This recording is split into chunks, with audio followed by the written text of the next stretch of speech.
Hey kids, and welcome to the show. Today I'm going to be talking to you, well, this is my second video today. I'm going to be talking to you guys a little bit more about why Congress is broken. Yeah, it's just broken. It was actually Congress is broken. And here's why. Well, it's really simple. It's Colin Kaepernick's fault. And it's because of that flag that's out there. We're in the corner. Hold on. All right. It's Colin Kaepernick's fault. Because he kneeled down and started a revolution. Okay, I'm kind of kidding, but I'm not. So that's kind of where we track back when we started to see divisions in the United States. I mean, there was some before, but the big ones, the ones that were really in your face, the NFL teams, the basketball teams, them making statements. Okay, I'm not saying statements are right or wrong. I'm just stating the fact that the statement happened. And people started to kneel. And then people started to tribe out, right? Well, guess what happens? The plague hits. Corona. It hits the world. And things get shut down. And what gets shut down? Sporting events, concerts, libraries, churches. And it goes on and on. So you don't get to go to church to strengthen your faith so that you're not scared. Not scared to death. The virus is serious. I'm not saying it's not. But as a Christian, we can't be scared to death.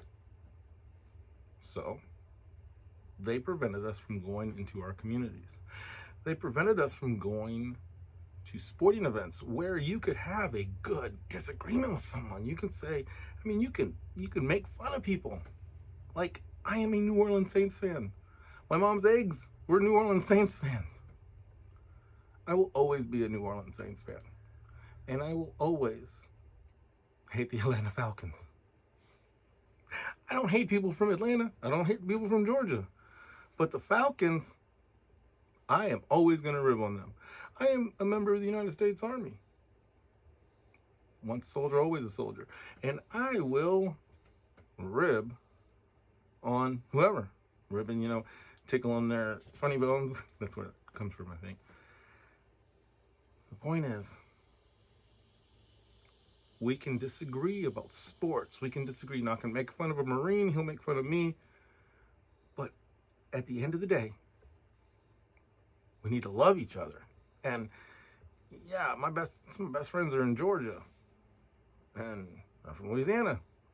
I give them a hard time. I have a Dallas bucket that I got at the store, and I use it as my camp toilet. That stuff's funny, right? I think it is, because I have a weird sense of humor. What's not funny is the tribalism. And when they shut down the arena that we could go to and really kind of argue with each other back and forth, they shut down our churches where we could nourish our souls. They allowed hate to bubble up in the United States in these protests, destroying things. The riots, they're destroying things. And everything has been about if it bleeds, it leads. So the media on both sides have been pop, pop, pop, pop, pop, pop. So now we're facing a time where America is not really making a whole lot of stuff. And the world, although bigger, is getting a lot smaller. Congress is broke because the constituents don't have a healthy outlet for their rage. You can't make fun of the football team when you can't go to the stadium without getting a shot in your arm. Some people are afraid of needles. I'm not. I take shots every day.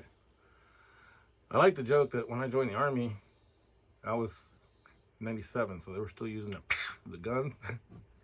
For those of you guys are old enough, you know what I'm talking about. You go into this room, and there's a line, and you walk down, and there's a guy or a woman, either one, in a white coat. They stick this gun on your arm. You hear this, and it just used air to push whatever they put in my arm 4 times. They put some, and then we had to drink some polio stuff. As a soldier, I just walked in. They said, take the shot. I had an allergic reaction to the anthrax vaccine. Got 3 of them before they realized it. I couldn't say I didn't want anthrax. When you're a soldier, you have to have those vaccines. But we've tribalized everything into politics. Into politics. So your team is either red or blue, and some of you guys have a yellow team. Those aren't our teams. Those are supposed to be our representatives. And our representatives are supposed to be able to go over there and be adults and make decisions that are good for the entire country. We're not supposed to have one party run the entire show and then send money to their states. It's just not supposed to be that way. We need to back up and realize that as long as we have the same politicians that have been there for 50 years in Congress, it's broke. But it's not broken the way you think it is. It's broken the way that it's always going to revert back to stupid. It's one war to another war to another war. They make as much money as they can there. They leave billions and billions of dollars worth of equipment on the tarmac. And then guess what? We have to replace that equipment. And they're going to say, we need to do this. And they're going to spend twice as much money to replace that equipment that we just left in Afghanistan. I ain't worried about the Taliban having that equipment because we've got better stuff already. It's just the way it is. So until we can realize that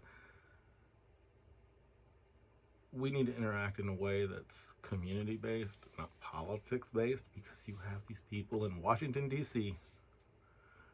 that are making decisions and have never set foot in your town. I can tell you, it doesn't matter whether it's a Democrat, a Republican, a Libertarian, an Independent. If they are a representative of New York or a representative of California, they are not speaking the same language as the people of Oklahoma. Some of it, yes, but it's hard to do some of that stuff here. So I am all for, let's keep government small, local level, and let's stop making so many rules on the federal level. Let's get rid of some of those and let the local level do a little better job of that.